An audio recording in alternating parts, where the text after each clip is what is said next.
Hey Internet friends, this is Tim Schrock at Design Build Solutions bringing you today's Tech Tip Tuesday. I'm working on Chief Architect Premiere version X12 on my a MacBook Pro computer. I want to show you today's tip on how to make a parallel truss. At least this is how I do it. So let's get started.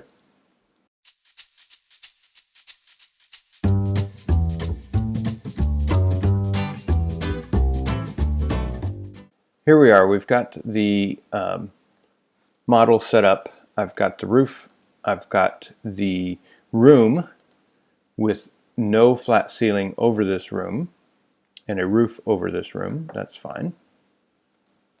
So just the room with no ceiling and the roof over it. Now I've also set these roof planes to have a structure of 16 inches deep, whatever thickness that you're going to have the parallel trusses. So this is not a scissor truss.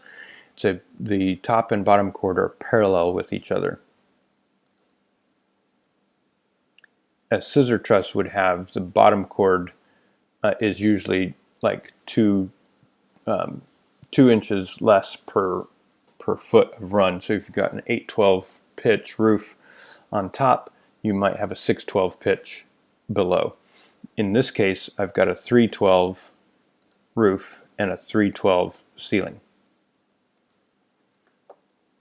So I'm going to go into my roof truss tools. You can go into this with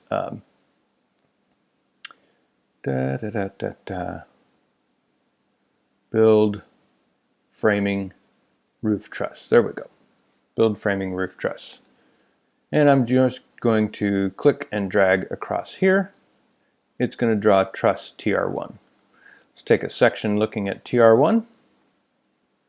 We don't see the truss yet, but I'm going to switch to my section view with framing turned on. You can turn on your layer display options and turn on framing trusses, roof trusses, to see this. Now this shows a flat bottom chord initially. If I were to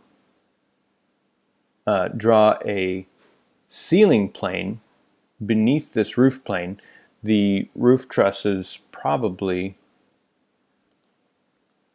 would just follow that ceiling plane. And that'd be the fast way, I suppose, of doing it, but I'm going to show you the long way. Did you know that you can adjust the shape of the truss envelope? Just like you can adjust the shape of a roof plane, I'm going to select that truss and break this right here. You can use the number 3 key or use this icon here on the bottom of my screen. I'm going to break it right in the middle of that bottom chord and pull that up to the ceiling. Then I'm going to go out to this outside edge, pull that down so that's parallel with the roof ceiling plane. Left side, pull that down so that's parallel there. I could break it again if I wish, right here, and adjust that as a seat. For some reason, every time I make a change, it changes the truss number.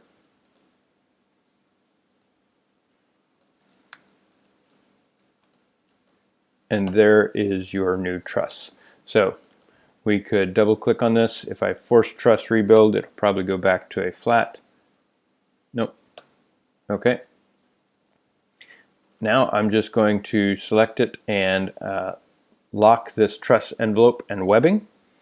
Since I made manual adjustments, that's probably automatically done there. I can come up here. I'm going to move this in place and just start copying, multiple copy every 16 inches on center.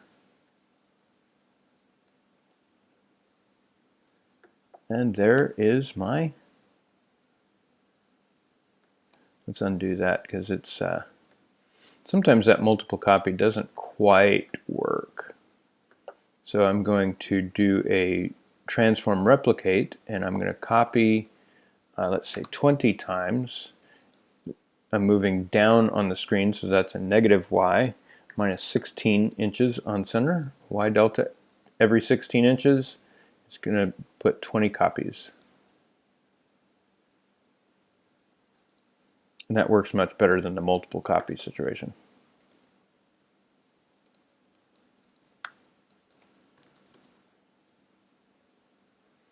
Okay, the last two of these I can delete. And let's take a framing perspective overview. You can see those parallel trusses now built in the 3D framing. Hey, this was fun to share with you. I hope you found it useful. Drop a like.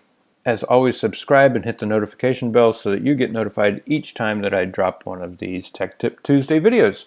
Otherwise, thanks for watching. Have a great week.